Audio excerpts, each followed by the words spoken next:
Stay tuned for the Splash Live.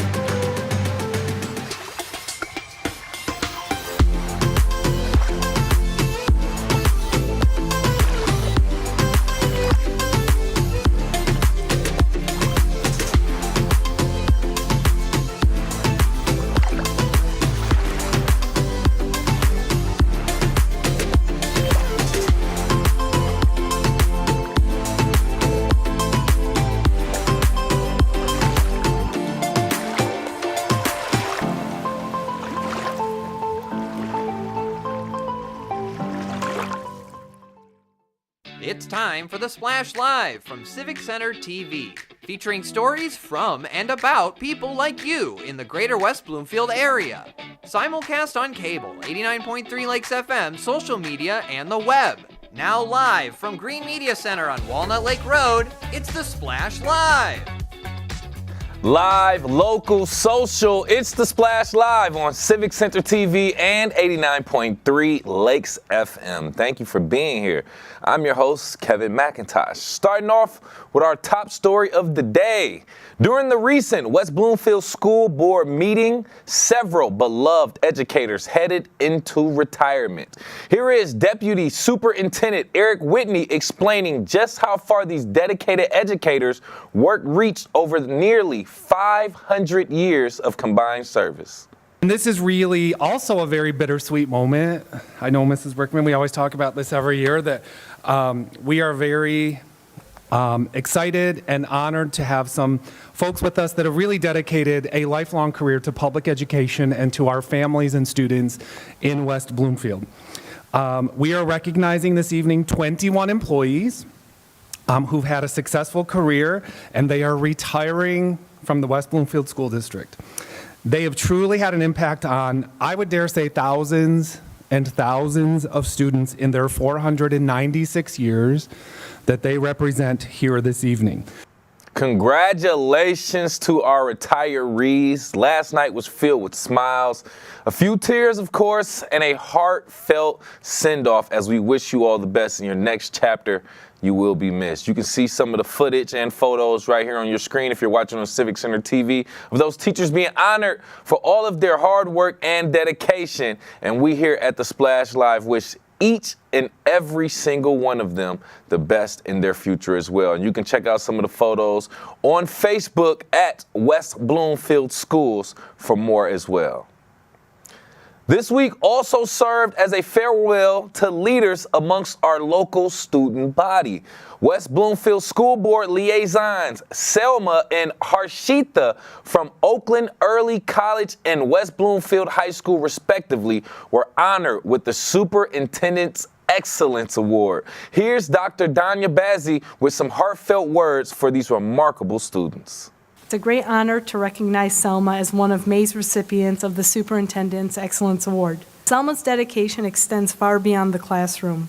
She has held leadership positions in nearly every organization she has joined, including president of the Muslim Student Association, the Debate Club, and vice president roles in both National Honor Society and HOSA. Selma was recently recognized by the West Bloomfield Youth Assistants and received the Daughters of the American Revolution Good Citizen Award.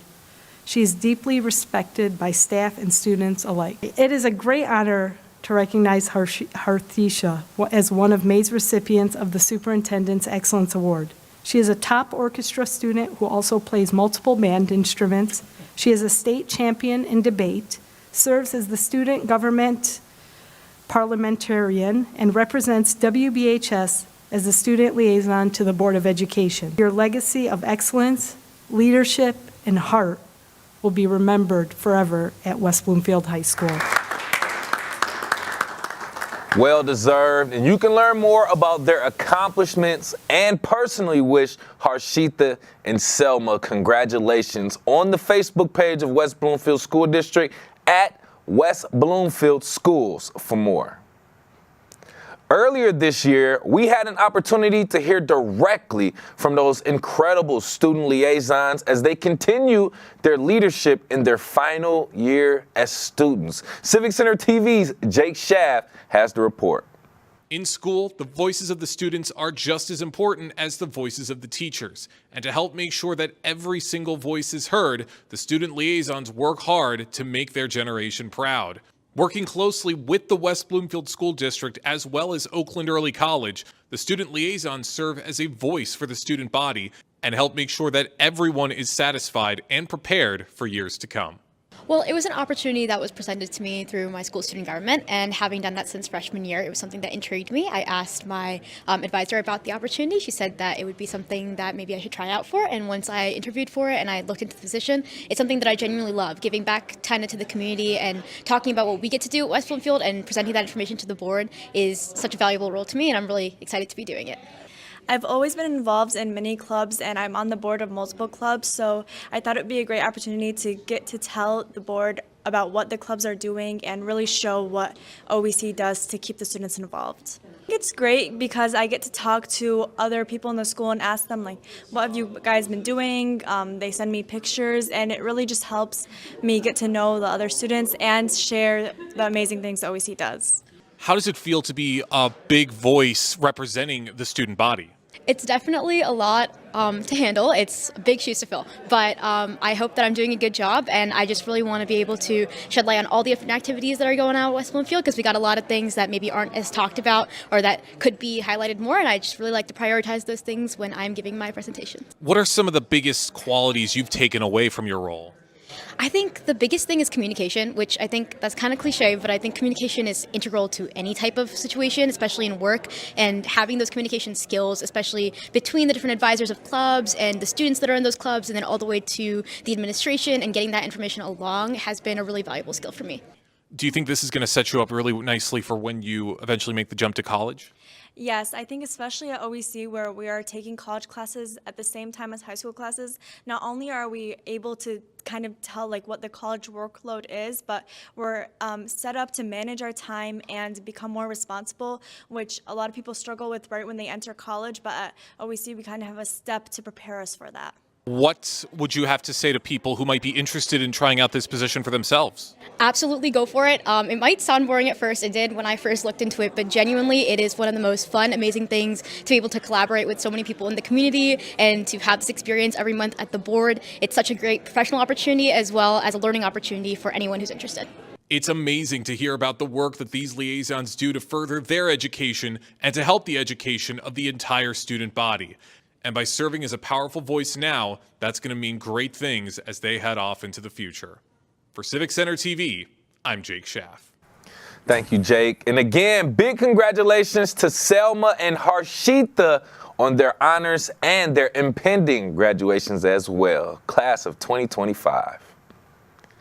Oakland County is looking for public input on housing and neighborhood priorities in your community. The feedback directly influences how federal funds from the U.S. Department of Housing and Urban Development are used locally. So here to tell us more on the Splash Live is the Oakland County's Neighborhood and Housing Development Officer, Khadijah Walker-Fobbs. Thank you for being here, Khadijah. Thank you so much for having me. It's a pleasure. And it's an honor to have you as well. Getting straight into it, I want to ask you, or at least note the fact that the survey has officially closed. But with that being said, how will the results of this year's Community Needs Survey specifically impact neighborhoods within our Greater West Bloomfield area specifically? Absolutely. So when we garnered the feedback, which this year we had probably the highest response ever on record. We had about almost 1,600 responses countywide for this needs assessment survey that we use. And how it will be used is we take the feedback and the priorities that our residents throughout the county and also within the local municipalities in terms of what their priorities of focus are. And that will be embedded into how we make decisions around how the funding will be allocated. And so for West Bloomfield specifically, my team was able to pull up some of the responses that we received, and we had pretty great representation actually from West Bloomfield. We had near 80 people who responded to give feedback on what some of the priorities were for them for this next coming program year in terms of what they would like to see as focus areas for the federal funding. That federal funding is through the Community Development Block Grant and the Home Investment Partnerships. And so provides things like sidewalk infrastructure. We do public service works. And so I know West Bloomfield has historically supported their senior center. You know, we do improvements to libraries, streetscapes, all of those things. And so in West Bloomfield, it was interesting because we had the majority of respondents say that infrastructure improvements was a critical and a high need. So the two highest responses around infrastructure improvements. And I will say that historically, West Bloomfield has made an investment in their sidewalks and removal of barriers to make things more accessible for residents in parks. And so that's definitely been a focus locally for West Bloomfield. And then also survey respondents in West Bloomfield let us know that they thought that housing assistance to low income families was extremely important. And that was something that should be focused on, as well as reducing homelessness came up very high in the survey by West Bloomfield residents as a priority for how we need to utilize and look at funding. So those are just pulling out some of those key highlights. No, thank you for that again, Khadijah. That's a mouthful, but ultimately a lot of great information that I'm just learning. I'm pretty sure our audience is just learning as well when it comes to some of the results from this survey as well. And it's an example of what you were talking about, improving some of our sidewalks and our streets and things. That's going on right now, right on Orchard Lake. Some of our sidewalks are being improved. There's some construction there. So great example of how some of our local input is being literally put into practice right now. Now, since we're talking about Oakland County, which is a collage of different people, different backgrounds, and West Bloomfield is a microcosm as that as well. What steps are being taken to ensure that residents from all different diverse backgrounds and income levels have a voice in this planning process?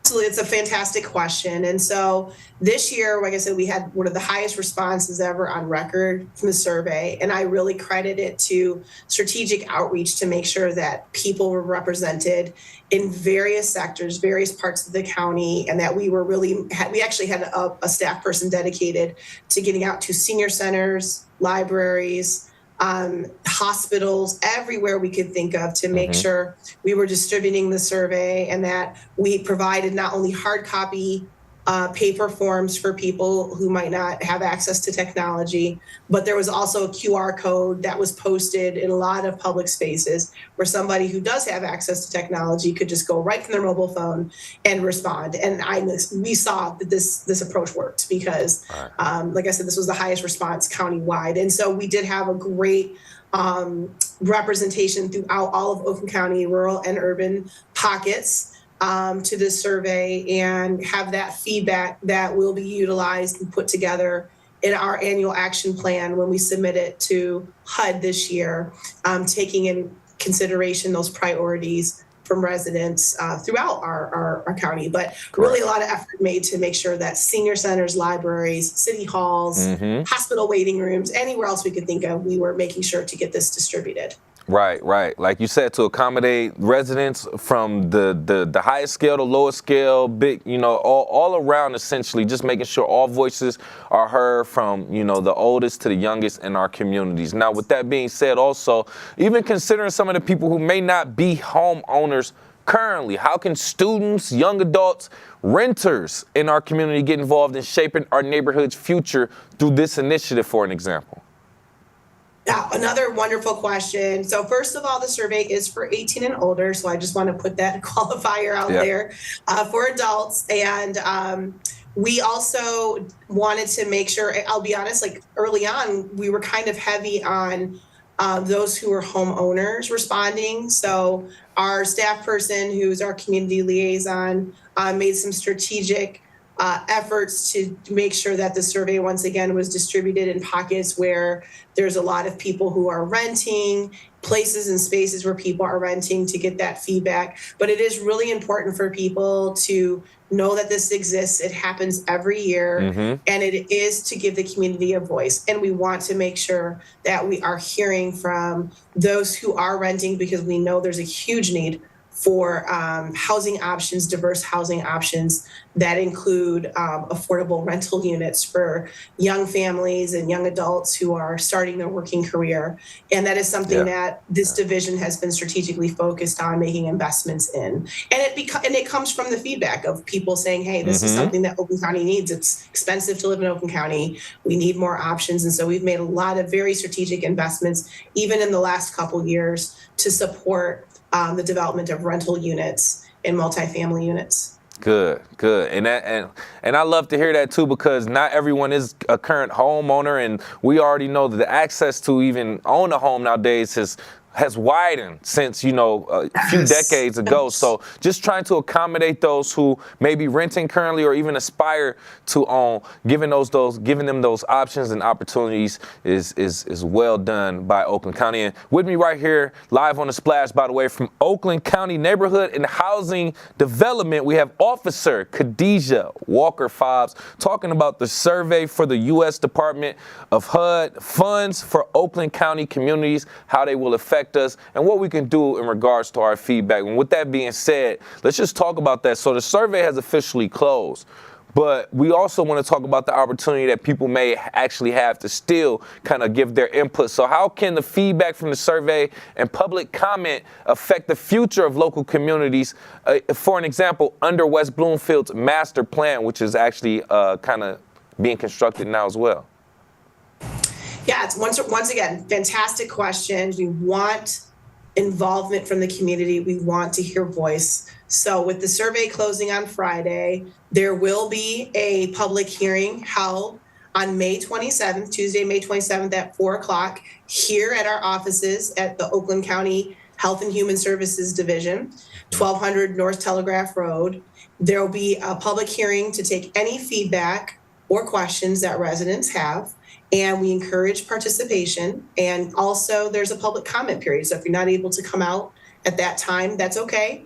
You can still submit your comments to nhd@oakgov.com or call us. We will record those comments. They will be documented. Those public comments are submitted as well with the annual action plan as part of the overall picture to make sure we're capturing input, we're capturing voice. So we encourage residents, submit your comments, participate in the process. Public comments will be open until June 11th. So there's time. Like I said, it'll open on May 27th. Okay. We'll be taking those comments until June 11th, and we encourage people to be part of the process of making your voice heard. That is the whole purpose of the process, how we're doing the work, and making sure that we're shaping things in a way that serves people with their priorities and what they need. Yep, and that's why we're doing our part here at Civic Center TV as well, which is being the channel to get that information out to our audience and local community as well. Don't want to hold you up too much longer. Couple things I want to know. One, just for perspective, I don't even know if you're able to answer this, but how soon can residents expect to see some of those changes and new initiative as a result of this survey and public comment?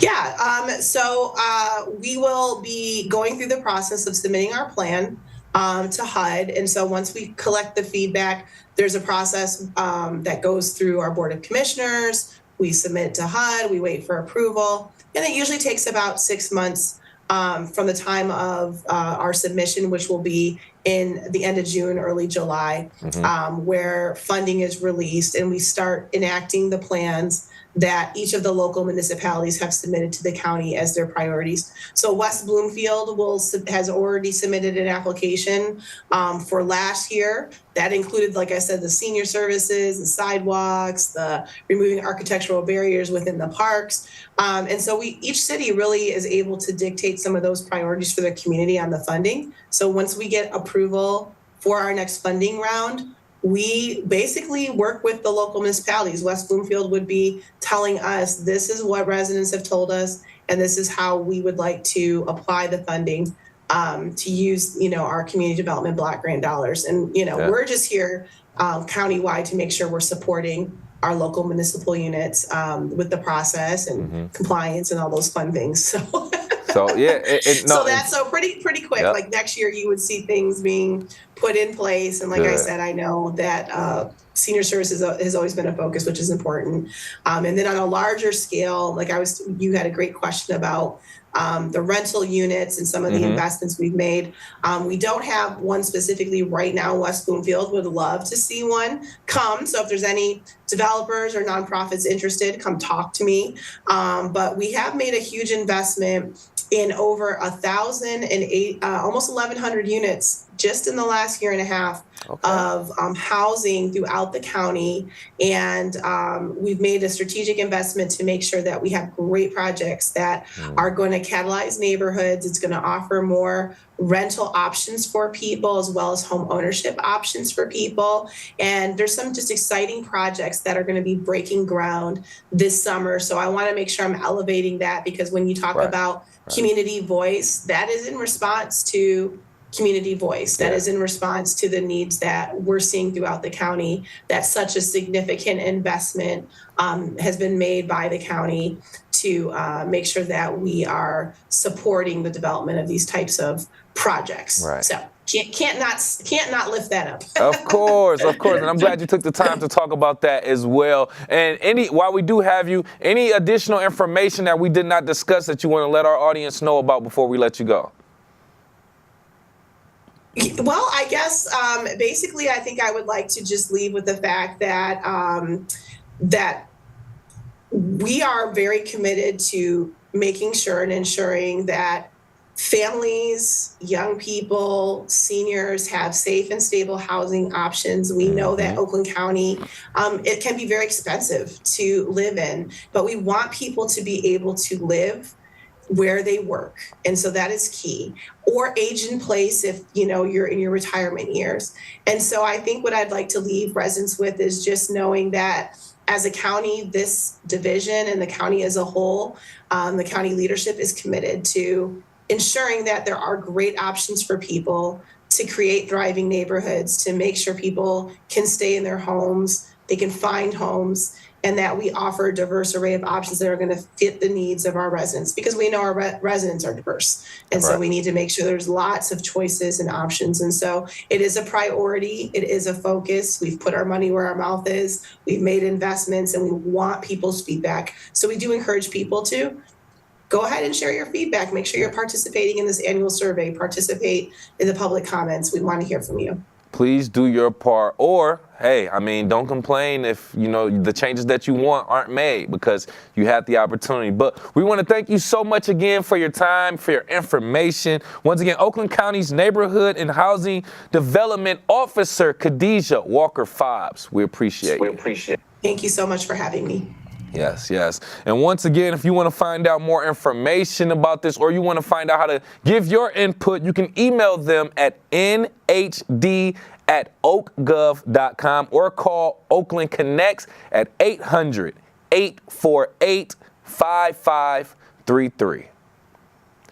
Autoimmune diseases are on the rise, with studies showing annual increases of 3% to 12%. And lupus is just one of more than 80 known conditions. We actually recently spoke with Dr. Alireza Maysami from Henry Ford Health West Bloomfield to tell us about the warning signs and impact of lupus. From Henry Ford Health West Bloomfield, we have Dr. Alireza Maysami. Thank you so much for being here, doctor. Thank you for having me, Kevin. It's lovely to be here and share some good information about lupus. As you mentioned, very important condition that we're going to hopefully talk about that today. Yes. So let's get straight into it. I just want to know, some of the basics, if this is what it is. So what are some of the early warning signs of lupus that residents in Greater West Bloomfield should be aware of? Great question, Kevin. So the issue is lupus actually is a very heterogeneous condition, meaning that each individual can present with different symptoms. So there is no one profile fit every patient. But there's some early signs, and I would like to make sure that we raise awareness about those signs. If the patient if any person feel like they have fatigue chronically, with no explanation, especially if they have also joint pain, joint swelling, and also more importantly, joint stiffness. In the morning, when they wake up, they cannot move easily and they feel pretty stiff. These are some of the signs of that. On top of that, if the patient start having some rashes, mainly we call them butterfly rash, which would be a rash and redness over the skin on the face. This is another very important clue that we might need to seek help. Sun sensitivity is another one that is early sign of lupus, and oral lesions. These are some symptoms that if you experience those, we need to actually make sure you see an individual, you see a physician, so because we want to detect this condition before it can affect major organs. Correct. Especially me just learning that, just doing a little bit of research, knowing that it does attack organs like the heart and the lungs. You definitely want to get at it as soon as possible. Now, from the things that you've seen, how have you seen autoimmune diseases like lupus impact families in the local community? Absolutely. It affects not only individual, but the whole family. First off, I want to make sure we discuss the underserved actually people we have in our local community. It's important also to know that underserved community and also women of color, they actually might get the severe form of lupus. And a lot of these symptoms we discussed might actually be dismissed or contributed to other conditions. And that can result in delaying diagnosis. And as you mentioned, Kevin, that can cause permanent damage, sometimes in kidneys or heart. So we want to make sure we have early detection. Of course, in our community, definitely it can affect not only individual, but also I say that this autoimmune disease will affect the whole entire family. Correct.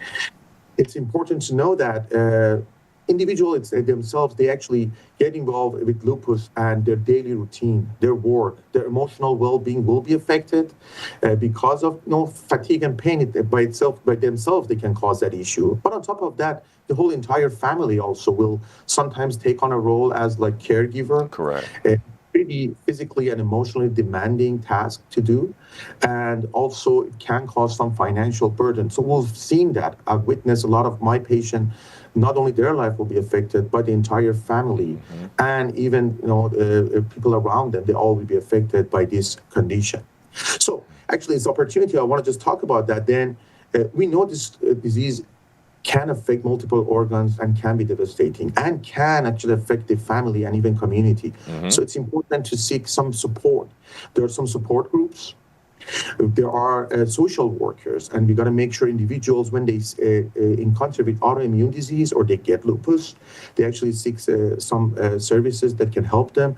And on top of that, actually, maybe seeking help in some places they have coordinated care, because we should put all these symptoms together, and it has to be a coordinated care, such as Henry Ford, for example. We offer such a coordinated care to our patients. Again, well-being, emotional well-being, and education they are the keys to manage autoimmune diseases such as lupus. Education, well said. I would agree with that as well. And I'm just learning as you're speaking as well, as someone who hasn't been directly affected by lupus, but these are some things that I want to learn about so that I can get ahead of the curve in case I do have family members or friends going through this type of situation as well. And with me right here live on The Splash, by the way, from Henry Ford Health West Bloomfield, we have Dr. Alireza Maysami just talking about lupus, the conditions, and some of the signals that we should look out for when it comes to this autoimmune disease. Now, doctor, kind of getting back to the topic, with autoimmune conditions on the rise from some of the things that I've seen, what community-based efforts or even screenings would you recommend, do you think, that can help earlier detection in our area specifically? Yeah, I'm a big fan of community outreach and education. And I believe there is a potential opportunity to have some sort of events where we can screen patients at high risk. And that could be actually a female of childbearing age, 15 to 44 years, especially if they have some of the symptoms we talked earlier, and if they have family history of autoimmune diseases. Then by doing these events, we can hopefully promote early detection and prevent them from getting all those complications and damages in major organs. Of course, I'm a big fan also of collaboration with local clinics, with churches, and even community centers in West Bloomfield area. So we can connect with patients and people there. So then we can engage some of our community members who were not probably seeking help in the healthcare system for various reasons. We can get them involved and engage and hopefully help them. Yes, I like that. Meeting people where they are. That's the main thing I took away from that. And that's very, very key sometimes, because sometimes people don't even know where to start. So just meeting them where they are is very, very key, doctor. And I appreciate that. So on your knowledge, your experience in this field, can you talk about any advancements in lupus research or treatments that are particularly promising or even relevant to your work at Henry Ford? Absolutely. You got to see me how excited I am right now, because this is the topic I want to talk about. Let's go. So this is actually the time that I would just say the era of lupus, the disease that 20 years ago we didn't have more than a handful of medications that were not even effective that much. Now we have very specific medications that can target lupus directly. We have biologic treatments. There are medications like belimumab, anifrolumab, and these actually are basically made for lupus and they target it directly. And that actually can change people's life, especially if they have lupus. Now, at Henry Ford, I'm a principal investigator of almost all the clinical trials for lupus. We have great clinical trials with new medication on the horizon, and they're coming, and we are offering those to our people of community. If either they had no response to existing treatment, so we offer them to new clinical trial, or if they have no access. Now, another interesting thing is we are about to start a new treatment for lupus. I want to make sure your viewers actually know about that. They call it CAR T cell therapy. These actually are fascinating treatment for lupus and autoimmune diseases, where we reprogram our own immune system to go attack the bad cells and bad immune cells and destroy them. So we actually reprogram our own body to fight against the disease. And so far, we've seen patients for like more than almost 3 years. They remain disease-free, medication-free. So we are about to start such a clinical trial at Henry Ford, and hopefully getting closer to the big word cure. It's too early to say that, but maybe one day we can take care of lupus patients completely. Yeah, that's what we want to work towards. Eradication, getting it out of here eventually, and managing it at the very, very least. And when managing it, let's talk about that. What lifestyle changes do you often recommend to patients in Greater West Bloomfield looking to reduce their risk or even manage this autoimmune disease? Wonderful question. And actually, I spend usually about a good portion of my visits about lifestyle modification. Very important, even though simple. So first thing is we got to know patient with lupus, they need to have restful, consistent sleep. Sleep is important because that's our reset time. If the sleep is not restful, please seek help and see some specialist or your primary care physician to have a good quality sleep. The second thing, I am a big fan of anti-inflammatory diet, a balanced diet. So it's important to think about some anti-inflammatory diet. Maybe eliminate sugar. That's a fuel for inflammation. Man, yeah. Gluten, cut back if you can. And even, some additional, like maybe turmeric would be good addition, and a Mediterranean diet. A low impact regular exercise routinely would be very helpful. Okay. Avoid the smoking, and I will limit sun exposure. Because sun, actually, the UV light can trigger lupus and actually can cause major lupus flare. Now, last but not least is stress reduction. Stress, for some reason, has a lot to do with flare of the autoimmune disease and lupus. So I tell my patient, use some meditation technique. Try to control your stress. These simple tasks, even though they might look simple, they are very important, if not as important as medical treatment, and we won't be successful without having all those in place. And together, you should just work with the patient to help them. I'm so glad that you, once again, as a medical professional, make the connection between mental health, your stress, and then your physical health as well. Like, I don't think people really focus or talk about the connection between non-stress or, trying not to stress or managing your stress and then the effects that it can have on your body. So I'm so glad that you put that out there as well as something that can manage this autoimmune disease, as well as talking about the light impact, the low impact exercise. That was one thing that I would have thought, but I'm not the professional. So I'm glad you took the time to explain that as well. And I don't want to take up too much more of your time. We appreciate you, doctor. But lastly, what advice would you give to someone in our community who may suspect that they have an autoimmune disorder, but haven't yet taught or sought medical professionals yet? Wonderful question for the last question. Listen to your body. Listen to your body. If you see that there's some symptoms, especially fatigue, joint pain, and rashes, that's been going on for a long time with no explanation, please seek help. You can see your primary care physician. They can run some small screening tests, and then you can see one of us, rheumatologists, and we can definitely help you. Early detection is the key. You don't want to wait until lupus goes to the kidneys or major organs. Then that will be actually a major complication. You deserve to feel well. And trust me, we are here to help you. Just reach out and you will get treated and we'll help you be helped. Hey, doctor, I appreciate that information so much. I got more research to do myself, but we definitely appreciate you, your information, and your time. Once again, from Henry Ford Health, West Bloomfield, Dr. Alariza Maysami, thank you so much. Thank you for having me. Have a great day.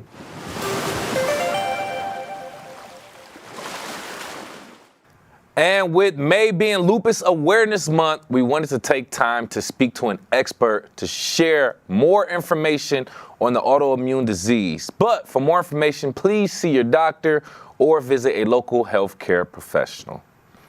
We have so much more information to give you, including talking about local people who make a great impact in our community. We'll discuss that coming up. We are live, local, social. It's The Splash Live on Civic Center TV and 89.3 Lakes FM. We'll be right back with The Splash Live. Missed one of our live broadcasts or one of your local municipal meetings? Check it out online at civiccentertv.com. Every meeting, show, and interview on demand. Thank you for watching and listening to Civic Center TV and 89.3 Lakes FM. I'm Gina Gregory, president of the Greater West Bloomfield Historical Society. I'm excited that Civic Center TV has reached 1 million views on YouTube. Congratulations. That's just terrific. We appreciate everything Civic Center does for the Greater West Bloomfield Historical Society and the community. For us, they promote and highlight our events. It's awesome to have them available 24/7 on YouTube. I'm Gina Gregory and proud to be one in a million. Want to enjoy Civic Center TV on your social media? Find us on Instagram at Civic Center TV. Get notified when we upload one of our interviews, full episodes, and more. Thank you for watching and listening to Civic Center TV and 89.3 Lakes FM. And now, back to The Splash, live. Live, local, social, it's The Splash Live on Civic Center TV and 89.3 Lakes FM. I am your host, Kevin McIntosh. Recently, a local businessman received a major honor for over 50 years of dedicated service.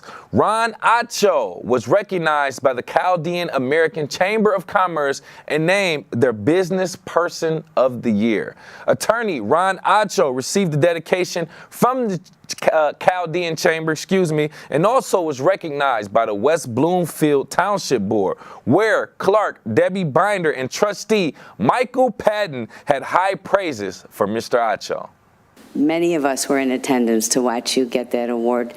And the first word that came to mind for you was just gracious. I mean, just listening to you speak, and as I mentioned to you, to hear what you said about your wife just made me tear up. But it is such a well-deserved honor, and to the opportunity to be there to see you win this award and to see you recognized, it made my evening. Everything you just said about representing us over the years is completely true. Once in a great while, someone will be dissatisfied with the service. When I was over at the police department, and they would file a lawsuit. And Mr. Acho, if not personally, someone certainly from his team would be assigned to respond to the case. And honestly, most of these cases, if not all of them, were without merit. And despite what was being said, and sometimes it was hurtful what was being said, Mr. Acho always gave us great confidence, and his team gave us great confidence to let us know that we would be well represented, this township would be well represented, and not to worry. And Mr. Acho actually sat down with Jake Schaff of Civic Center TV to talk about how it feels to receive this honor and his unique challenges as well. Ron Acho joining us on The Splash Live. Ron, thank you so much for joining us. Thank you, but that opening was kind of took my breath away. Well, absolutely. You've done such great work throughout the community. Congratulations on being named Business Person of the Year. How did you feel when you first received the news of this recognition? Well, truthfully, I was stunned. I even turned it down because, number one, I'm not a business person, and two, I don't think I'm worthy of that honor because there's so many others that are way more accomplished than I am. But I was very elated that they thought to award me that award. Well, you certainly deserve it through all of the hard work that you've done throughout both the Chaldean and Michigan business communities. What have been the most rewarding aspects of serving these communities? Well, to me, being an attorney is like ministering. The highest professions, I mean, there are so many, but I think medicine and religious ministry and law is right up there because when people come to you, they come to you with issues and problems. And the gratification comes, Jake, when people come to you with a problem and then you can help them with it. And then when you see them succeed and flourish and you had a small part in it, then that's where the gratification comes. I'd imagine so. And with working for over 51 years in this field, I'm sure that there have been a lot of different cases and projects that you've worked on in that time period. Is there a particularly meaningful one that still stands out to you today? Well, you are correct, Jake, that there have been quite a few, but the one that I have to always go back to shows how God works and how miracles do exist. Because you couldn't script what I'm going to tell you, okay? About 48 years ago, an elderly African-American man came to see me. And he said, Mr. Atcho, you were recommended to me. I want you to appeal the denial of my Social Security benefits. I said, okay. I said, what's your disability? He said, I don't have one. I said, what? He said, no, I'm not disabled. He said, I have a claw for a left hand, but I've worked for years and I'm not disabled. I said, well, I can't get you workers' compensation, or unemployment. I'm sorry, I got confused. Social Security disability. I said, because you have to be totally and permanently disabled. He said, Mr. Atcho, he says, but I need the money. I said, but I can't help you. You're not disabled. He said, well, please take the case. I said, okay, but let me ask you this. How come you're not working? He said, well, I was working at this company for 25 years and they closed the plant. I said, well, why don't you get another job? He said, Mr. Atcho, look at me. I'm old, I'm black, I have a claw for a hand. Who's going to hire me? He said, don't you think I've tried? I said, I felt sorry for him. I said, okay, you know what, I'll file, but we're not going to win. He said, thank you. So a few months go by, we get a notice of a hearing. And back in those days, Jake, they had visiting judges. And this judge was coming in from Louisiana. So I said, oh, great. I called my client. I said, listen, I got more bad news. We got a judge from Louisiana. He's probably old, white, and racist. We have no chance to win, none. He said, Mr. Atcho, you've already told me, I understand, but please keep the case. And again, it's not a contingency, so I wasn't charging him. And so I figured I'm doing this, as an act of charity. Here's what happened. We go to the hearing and we go into a conference room. Sure enough, the judge is sitting there. He's older and he's white. He has a claw for a left hand. Really? My client didn't even sit down. Catch this. The judge said, "Where'd that happen?" "The war." "Yeah, me too." "What branch?" "Army." "Yeah, me too." "What unit?" 82nd Airborne. "Yeah, me too." "Where did it happen?" "Battle of the Bulge." "Yeah, me too." "Sit down." Now, Jake, these hearings take an hour and a half to 2 hours of the judge questioning the witness. He asked him, "Are you disabled?" "Yeah." "Okay." He said, "Do you have any questions, counsel?" Now, I was a young attorney, and I'm, what the heck? What kind of record? He just asked him, "Are you disabled?" There's no record. "Counsel, do you have any questions?" I was all intimidated. I said, "No." Decisions take 30 to 45 days. He says to my client, "You have a decision tomorrow." And we won. Wow, that is crazy. Like I was hanging on every single word. That is truly one of those serendipitous moments that you can't really explain. And I completely understand how that has stood out in your mind for the past, did you say 48 years ago that happened? Yeah. I mean, it's like it was yesterday. He was sitting right there. And I was telling him, "You have no chance," because, you don't want to give clients a false hope or expectation. He was a good, decent man who was black, and nobody would hire him. And his only hope was some miracle.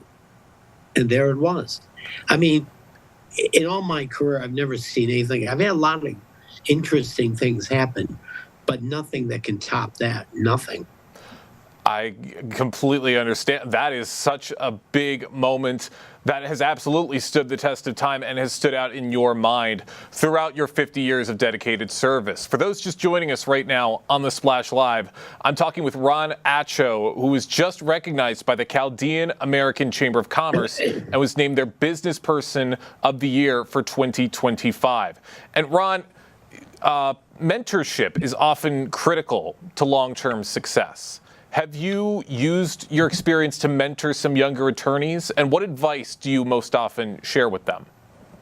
Well, first of all, I have had the privilege of mentoring a lot of people, especially law clerks, law students, and people who want to become attorneys. And what I tell them is that, first of all, go into the field or whatever you're going to do so that you enjoy it, so that you like doing whatever you do. The second thing I tell people, young people, be the best. Be absolutely the best. Now, in reality, are they always going to be the best? Maybe not. But if they strive to be the best, they will ultimately be successful. Plus, there's a saying that I've had that I tell some people, not everyone.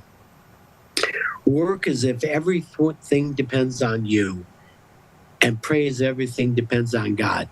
Work as if everything depends on you, and pray as if everything depends on God. And you know what? It served me well for all these years. Clearly it has. That's why you're sitting here today, and that's why you've won this incredible award. And I'd imagine it'd be difficult to get to this point alone. I'm sure that your family and your close community has played a big role in helping you get to where you are right now. What role has your family and community played in your professional journey and achievements? Well, you're absolutely right, Jake. The reality is, if I didn't have my wife, Rita, which I always say is my greatest accomplishment, marrying her, she gave up her career so I could advance my career. She's the one that raised our children. She was there so many days when I wasn't, nights or trips, whatever I had to go. So she was my strength. And without her, this would never be possible. The other thing is, you really don't succeed in life by yourself. It's not possible. The most successful people I've ever seen have always said that they hire people smarter than they are. So when you have people who are very supportive and who work hard. Like I acknowledge my staff on May 1st. I said they work hard every single day to make me look good. And we've been around the firm 60 years. That's not by accident.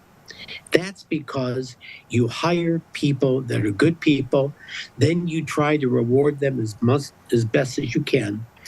And we don't pay the most, but the thing that I like the most, 5 of our lawyers became judges.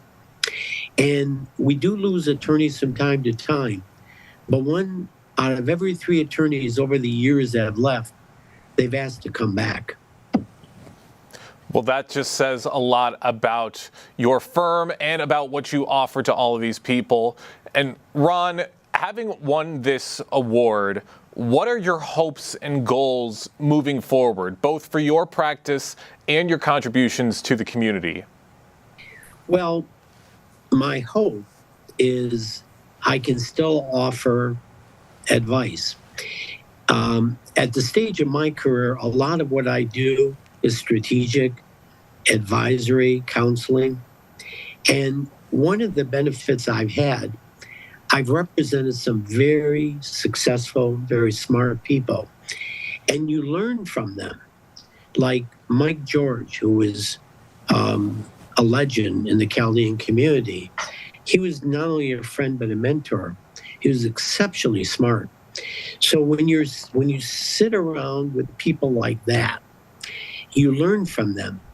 And when you've done so many cases I've had over the years, over 8,000, that it's not you become smarter, but you have more knowledge, you have more experience. And you try to impart that to others who have questions or issues.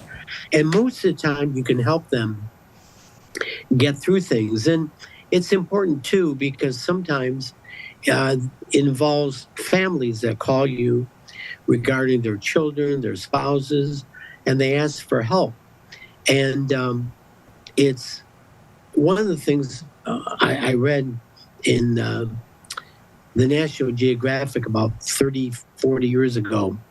They interviewed the justice of an Indian Supreme Court, and he was from the Untouchables. And they asked him, what is your greatest achievement? He said, my greatest achievement is when a man comes to me crying for justice, and I wipe away his tears by getting him justice. Those are some very powerful words, and it's great to hear of all of the plans that you have moving forward and everything that you've brought to the community. Ron, I want to thank you so much for joining us here on the Splash Live. Before I let you go, is there any final words you'd like to offer in terms of advice for people who look to be successful in business or law or whatever they choose to do? Well, again, it's like my father would say, be a good person, raise a good family, and help other people. We're brought on this earth for only a short period of time, and we want to make a difference. And it isn't how much money you're going to make. Really, honestly, that doesn't make you happy.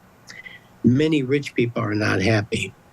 But if you can help people in need, and you make a difference in people's lives, even if it's one person a day, even if it's complimenting a waitress or someone that you see how they look, if you can make a difference in someone's life each day, then you've been successful.